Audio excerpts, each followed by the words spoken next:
Hello, welcome back. It is week 145 on Out on the Line podcast.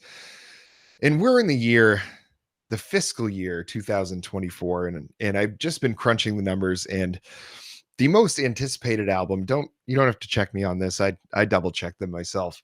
The most anticipated album of the year by Dua Lipa, Radical Optimism, is now out, and we are going to talk about it.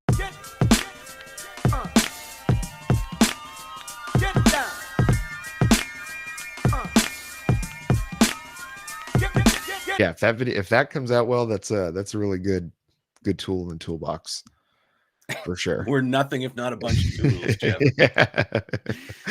Oh, we certainly are that. Well, what do you say we get to talking a little bit about this new Dua Lipa album? And I might have been exaggerating a little bit when I said it's the most anticipated of 2024, but it certainly is one of the most anticipated for 2024 for me.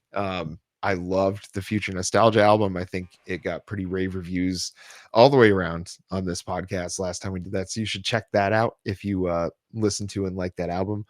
Or if you didn't like that album, maybe we'll convince you why you should. But you can listen to this one. This is a pretty short album, which was nice. We haven't had too many like super duper long ones lately, other than Beyonce. But it was like 36 minutes. I felt like it was 36 minutes over in a flash. Shit through a goose. Yeah, I feel like artists don't really announce albums like long before they come out like they used to. I feel like now you get usually a month ahead of time, but I feel like Dua Lipa maybe didn't announce the name of the album, but made it pretty clear an album was coming out like months and months ago. I mean, how long ago did Houdini come out? Was that like February or March? Yeah, I think so. I mean, quite a while ago. So it's the kind of thing where I think she was just making sure she got it right, and it kind of like the first thing I noticed, I was like, wow, we waited so long for a 36-minute album, because I think Future Nostalgia was quite a bit longer than that by a decent amount. But overall, I think this album, it's tough for me to put it above Future Nostalgia, because that was such a kind of like genre shifting moment for me as far as what I appreciated in pop music, because that kind of led me to like a Charlie XCX and all these other kind of sides of pop music where things were a little bit more off the rails, a little less polished, a little more interesting kind of things going on. I felt like Future Nostalgia for me was one of the best pop albums of that year. I think I even named it one of my best albums of the year when we did our end of the year awards.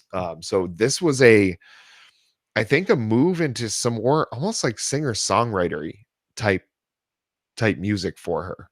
This wasn't like all the just straight club bangers like it was on Future Nostalgia. There were some slowed down, more stripped back songs. I did notice Dua Lipa singing, like actually vocalizing a lot more on this album versus what she did in the past. So I'm curious, like kind of what side of Dua you appreciated the most, and if this album fell on a side you liked. This album is a solid 5 out of 10. I didn't really enjoy it. Okay, I'm not gonna dance around it. I didn't enjoy it. I'm not gonna sit here and brand it a bad album, because you can say a lot of good about it. It is very well mixed and produced, even if I didn't enjoy a lot of the production choices in certain incidents. It was well done. Like, it was very well done. I mean, you have Kevin Parker from Tame Impala in there, so like you got some, you're swinging a little bit of lumber, so it's not going to be bad, but it's just not going to be to the potential of what I was kind of hoping it would be, which was, I guess we'll call it Casey Musgrave syndrome, where you're like chasing that high of golden hour. Future Nostalgia, an album that I really, really like and think is great, but wouldn't put it up there as one of like my all-time. Mm-hmm. I'm just like, this is a Matt Reno rock solid pop album. Really enjoy it. He probably loved it. Yeah. I'm sure he loved it. He'd be like, what's her name? Popa Dopa? Dula Peep. Dula Peep. It just this for me didn't reach the heights of future nostalgia. It wasn't as musically cohesive and strong as future nostalgia. It was more narratively cohesive, and yet the lyrics kind of felt like they were keeping us at arm's length, which sometimes that works, like when Mitski does Mhm. it, because that's Mitski's whole thing. It somehow makes you more vulnerable. It just didn't come across that way on this one. It felt like she pulled her punches, if I could sum it up. Felt like she pulled her punches and that this was made to be a big deal. 4 years and a Dua Lipa album hot off the heels of, well, not hot off the heels of 4 years, but like future nostalgia sets a standard. You wait 4 years, you get this. For me, didn't live up to expectations. See that, I think that's going to be the reaction of a lot of people with this one compared to Future Nostalgia. I think to really like this album, I think so what I'm going to try to, I guess, like, correct me if I'm wrong here, but I think what you appreciate about Future Nostalgia is that it's just a solid good pop album, not necessarily that it's you love Dua Lipa and you like that album because of that. For me, I think I like Dua Lipa more like individually. Like, I like the songs she's done previously to that. So I think in order to really like this album, you have to be a fan of Dua Lipa and not just pop music. Because I think if you're looking for this to be at that level of future nostalgia, that level of a couple of the Charlie XCX albums that have been pretty great, there's a lot of other options in this genre.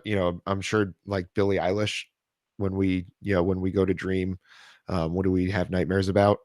Um, like there's a lot of options for truly great, like, kind of world bending pop music. And I don't think this quite gets there, but because I'm already a fan of Dua Lipa, I like this album quite a bit. So I like hearing some different sides of that. It's the same reason I like hearing, when Coheed does a different sort of sound. Like, there's a song called The Disappearing Act on one of their newest albums that's basically just a very synth heavy, almost like dance song. And it's something they'd never really done before. And I enjoyed it. There was tons of fans that blew up and said, this is terrible. This is awful. This is not what they should be doing. But, I think there's going to be a whole lot of people that, when looking at this as just a pop album in the spectrum of pop albums, that they're not necessarily a Dua Lipa fan, they're not going to be that crazy about it. And I'm not going to really have an argument against that. But I do think there are some strong points that are tough to argue for anybody to kind of argue against on this one. I think Houdini is a banger of a song. I think that's a wise choice for a first single. I think I'll give you that. yeah, I think her energy and her, like, I think she's got a lot of charisma. I think that's the reason that she does as well as she does, sales wise, tour wise. I think it's got less to do with her being necessarily a better pop artist than anybody else, because I don't think you can objectively say that. I think it's just people like her, and I think they like going to the shows because she cares about doing a good job at those shows. I think she's very good with the give and take of the fan celebrity relationship. I think she lets people have enough of her that they feel like they get to know her, and she seems like she does her own thing and keeps her own, like, life in order. I think that's what you see with someone like her, is you get this pocket of fans that are going to always be dedicated because they're a fan of her, but you're not always going to get an album like Future Nostalgia that just blows up. They're not going to be that, like, elite world beating pop artist every single time. Well, I think one of the strengths, certainly of future nostalgia and of this album, is I bet the live show is going to be great. I bet Mhm. seeing Dua Lipa live in concert is very fulfilling. I would very much like to go. I can see that being very cool. And therefore, these songs lend themselves to that because you're going to a big party. And this album, you could put this on at a party, and I'm not going to sit there and grouse and be like, "Why aren't we listening to Geggy Ta?" Which is a real band that I have discovered. And Jeff, wait till you fucking hear this dog shit. It's amazing. Where was I going with this? Oh yeah, the live performance and the way that this music is oriented, it's probably great for that. It's definitely great, like house party music, dancing music. It's perfect for that. But that is also very, like, one-dimensional for me.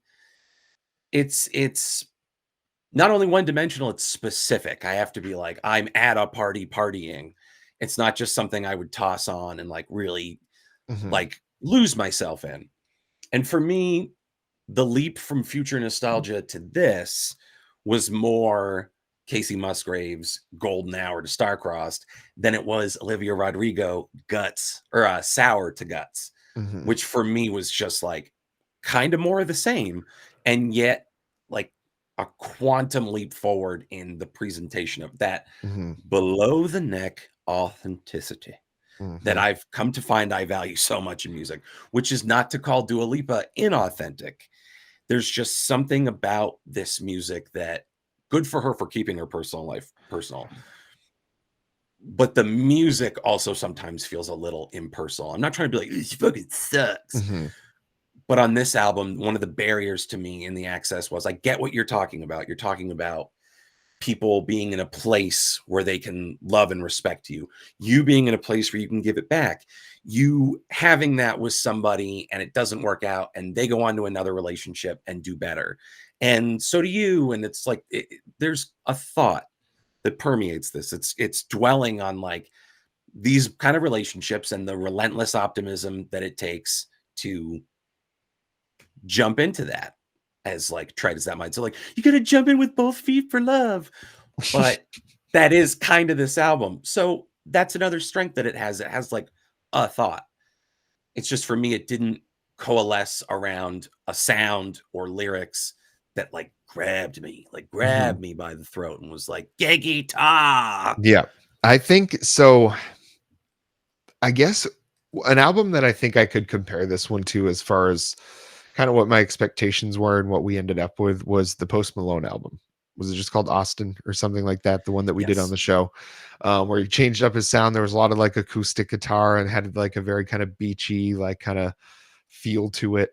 Um, I felt like there was a lot of that on this album. There was an attempt to do more of that like expressive singer-songwriter kind of idea. And I was surprised to hear that I think she does have the voice for that. Like she's a better singer than I thought. I think this was when you hear like Rihanna do Love on the Brain and you're like, "Oh, okay. She actually can sing." Now what she was singing, I think you're correct in that it just didn't feel like all that personal. And it's funny because these are the type of lyrics that are these are more of your kind of human lyrics, right? These are more your everyday relatable things that it should sound authentic really with anybody singing it. But I felt like Future Nostalgia was a lot more authentic sounding to me because it was just she did such a good job kind of embodying that almost like that character that was on the I feel like the character on the album cover of her like driving that car That's a very good point. is exactly who she was on that whole album. And I That's feel like apt. this one is, where it might be a little different than Starcrossed. I feel like Casey Musgraves was really trying to slip into a character on that one. I felt like Dua Lipa was trying to be too much of like, this is the real Dua Lipa. This is how I actually feel on a day to day basis instead of gearing towards like, let me just make some party tunes. And I see all that and I don't know. I'm having a hard time trying to phrase it because there was so much that this album theoretically did right. Again, we talked about like production and they can be club bangers. For me, it lyrically wasn't there, as I mentioned.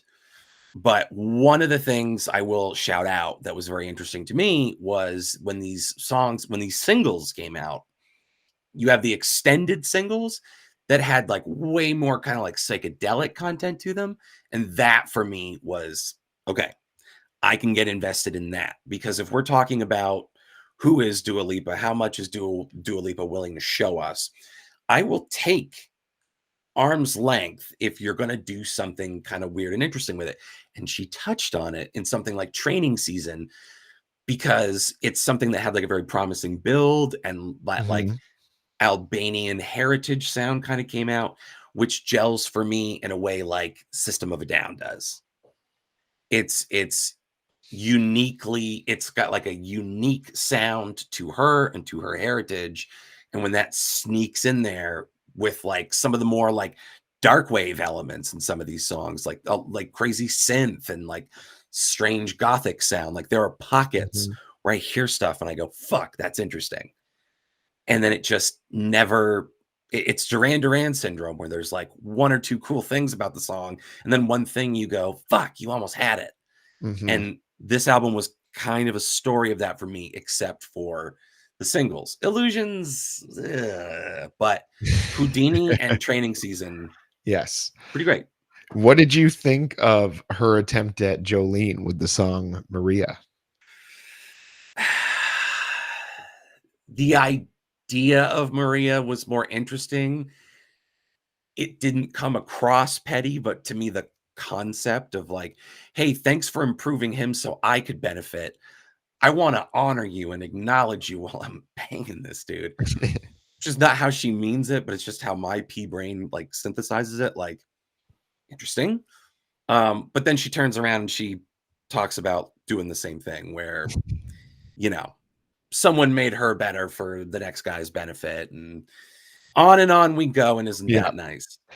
And now I do think, and I always like pointing this out because it's something that Taylor Swift does not do, and it's offering more than one perspective. And I think that's something that there's a lot of pop artists that do it, and we should point it out every time it happens to tell her it's possible to do so. Can be done. Not every sentence has to start with I. You don't have to just you don't Come with have you, to Sid. you don't have to describe like the polka dots on someone's shirt. Like you don't have to do that. We don't need that level of context when the next line is not going to be any more emotionally deep than that they're also wearing green shoes. So I think this is a good example of like trying to at least offer some narrative, some storytelling, something that is a little bit more relatable to the general population. I think Dua Lipa does a good job with that. I think Maria is a there's a lot of people that are gonna that song's gonna probably be all over TikTok. Like some woman in it's gonna be all over Texas. I just know it. Some woman like pulling her husband into frame with that song playing in the background. Like I just know that's gonna be the case. Oh my god, Yeah. that's where the knife's gonna twist. That's where Yeah. Dua Lipa's dark purpose is going to be completely Yeah. corrupted. It's just gonna be used in like vengeance TikToks. Yeah. Thanks for improving him. Look at him now. He got sleeve tattoos at my insistence. Aren't Yeah. they cool? The first picture out of prison. Yeah. Yeah, that's so there are some songs that because I'm a Dua Lipa fan, there's quite a few songs that I'm sure like Maria, I enjoyed the hell out of that song. That's why I asked about it specifically because I kind of had a feeling you wouldn't just given the subject matter, it's so stupid. Um, but that's kind of exactly what I like about some of these. Like what was the Good in Bed on Future Nostalgia? Like what a stupid song that is. It's But terrible, it's a banger. but It's it's a an great you know what one. I mean? So it's like because I enjoy that, like I'm gonna enjoy just about everything on this album. So for me, it's gonna get a stream it.